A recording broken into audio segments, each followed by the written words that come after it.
Bom dia, tá começando a Law Letter, seu podcast jurídico direto, prático e sem juridiquês. Eu sou o Victor. E eu sou a Laísa, muito bom dia, mais uma semana começando. E hoje a gente vai falar de um caso no direito do trabalho.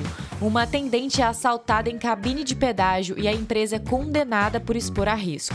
Aquele caso em que a empresa responde pelo próprio risco da atividade. No previdenciário, a Receita determinou que a folga indenizada, que é o valor pago quando o trabalhador não consegue tirar a folga, entra no cálculo do INSS e também do imposto de renda. Tem também o destaque do dia. Plano coletivo usado só por uma família foi tratado como familiar.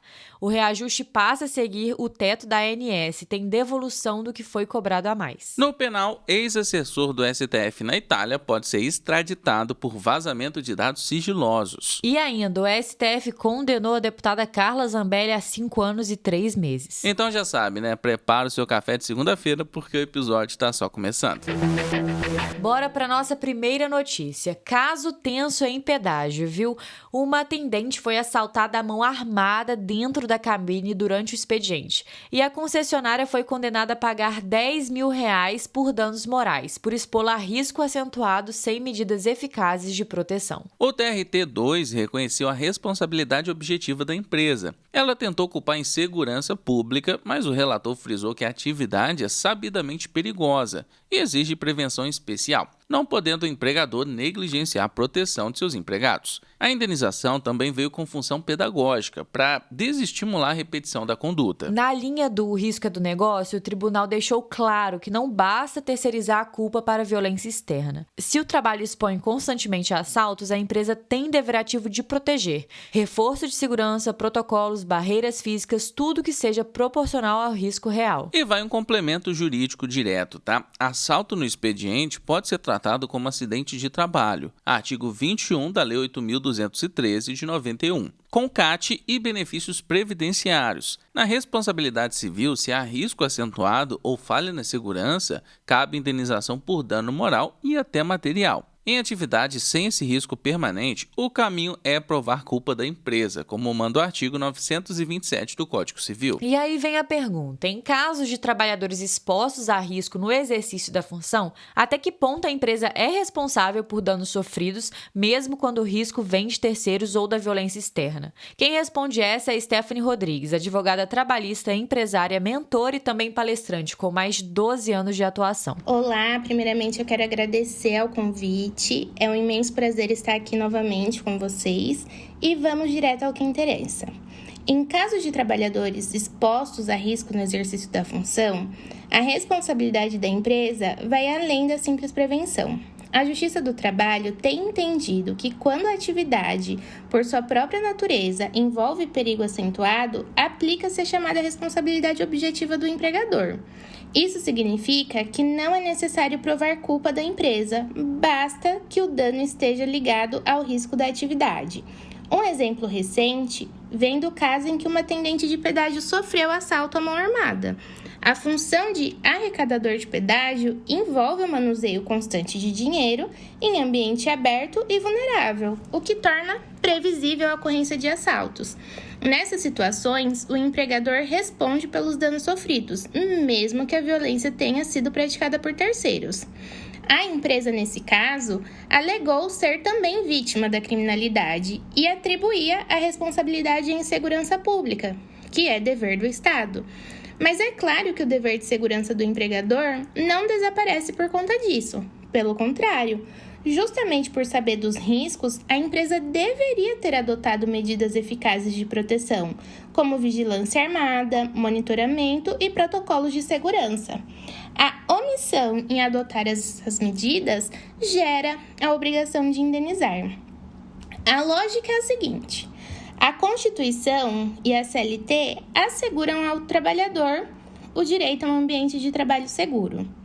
Quando a atividade gera risco acima do normal, como no caso de motoristas de transporte de valores, vigilantes ou até atendentes de pedágio, esse risco é transferido ao empregador, que assume a obrigação de reparação, caso ocorra algum dano. Isso porque o risco do negócio é sempre de quem exerce atividade comercial obtendo lucros. Assim, a empresa é responsável por indenizar tanto em casos de dano moral quanto nos casos de dano material. O dano moral, quando há sofrimento psicológico e abalo emocional, já o dano moral são prejuízos econômicos, como gastos médicos ou perda de capacidade de trabalho. Inclusive, a empresa é responsável por indenizar quando não tem relação direta com a atividade. Nesses casos, é necessário comprovar a culpa por parte da empresa, mas, se for demonstrada, ela também tem o dever de indenizar o trabalhador. Portanto, mesmo que o fato danoso decorra da violência de terceiros, se ela está diretamente ligada ao risco inerente da função ou se ocorreu por alguma falha da empresa, a responsabilidade é dela. Essa interpretação protege o trabalhador e, ao mesmo tempo, tem o caráter pedagógico, obrigando os empregadores a investir em medidas de segurança compatíveis com os riscos da atividade.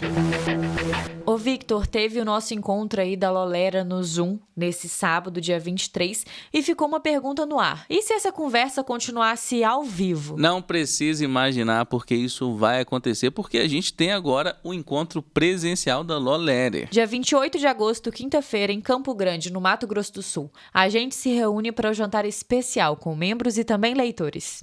Só que o seguinte, são apenas 15 lugares.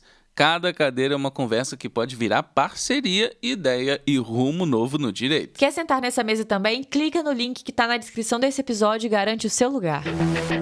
E bora de direito previdenciário. A Receita Federal determinou que a chamada folga indenizada, quando a empresa paga em dinheiro a folga que não foi usufruída, entra na base de cálculo tanto da contribuição ao INSS quanto do imposto de renda. Em termos simples, esse valor passa a sofrer desconto previdenciário e também retenção de IR na fonte, como se fosse parte do salário. Quem mais sente com isso são trabalhadores offshore, especialmente em petróleo e gás, onde é comum converter folga em pagamento. Para o fisco, essa verba tem natureza salarial porque remunera horas efetivamente trabalhadas e não um descanso. As empresas, por outro lado, defendem que é verba indenizatória, justamente por compensar a folga suprida e, sendo indenização, não deveria ser tributada. No jurídico, o tema ainda não foi julgado pelo STJ. Enquanto a decisão não vem, a Receita mantém a cobrança, mas o TRF da 2ª Região costuma decidir a favor das empresas, o que mostra uma divergência real entre fisco e judiciário. Para quem vive essa situação, o caminho prático é entender o risco,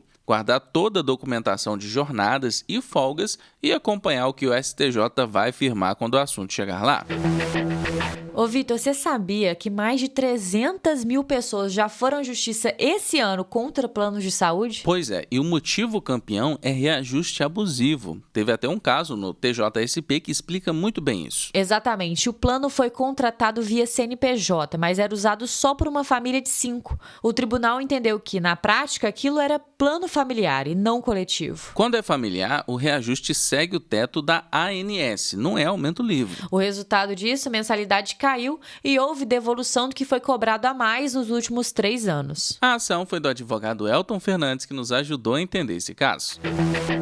Agora vamos falar de penal. Eduardo Tagliaferro, ex-assessor do TSE e do STF, está na Itália e pode ser extraditado a pedido do ministro Alexandre de Moraes. O motivo seriam vazamentos de dados sigilosos ligados a investigações do Supremo. A PGR apresentou denúncia por violação de sigilo funcional, que é quando você usa ou revela informações protegidas. Também tentativa de abolição do Estado Democrático de Direito e colaboração com organização criminosa. Um pacote penal pesado, centrado no uso indevido de informações internas. Segundo a acusação, os vazamentos prejudicaram apurações sobre milícias digitais e desinformação. O MPF afirma que os dados foram repassados à imprensa para enfraquecer investigações e desestabilizar instituições. Agora, os próximos passos passam pelo pedido de extradição e pelo andamento da ação penal no Brasil. Um caso curto no papel, mas com potencial de aumentar a tensão entre os 3 poderes.